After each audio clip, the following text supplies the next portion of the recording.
ఇప్పుడు ఏ కాలం నడుస్తుంది అనేది ఎరగకపోతే తన కరువుతో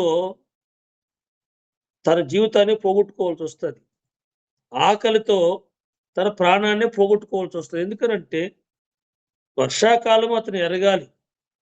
ఆ కాలాన్ని ఎరిగినప్పుడు అతను పొలములో దుక్కులు దున్ని ఆ తర్వాత పంట పెట్టి ఫలాన్ని తెచ్చుకుంటే తను బ్రతకాలి.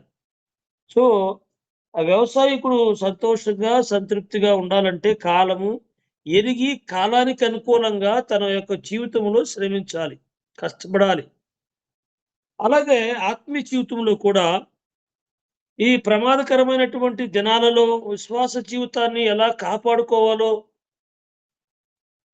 ఏ విధమైనటువంటి ఆధ్యాత్మికమైనటువంటి నియమాల్లో సాగాలో, కట్టడలు అనుసరించాలో, జాగ్రత్తలు తీసుకోవాలో, ఇవన్నీ మన జీవితానికి ఎంతో అవసరమైనవి.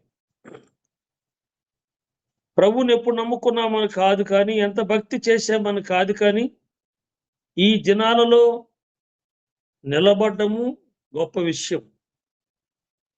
బుద్ధిగల కన్నికలు, బుద్ధి లేని కన్నికల గురించి విన్నాం.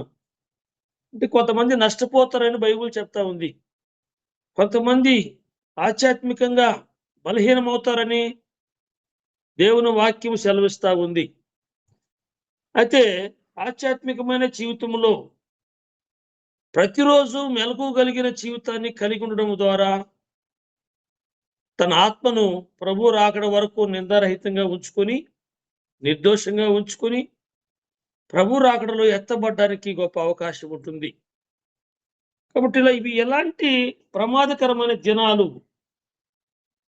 టెక్నాలజీ అధికంగా విస్తరించిపోతా ఉంది. మనిషి మనసు మోసగించబడే రీతిలో ఈ ప్రపంచ విజ్ఞానం పెరిగిపోతా ఉంది.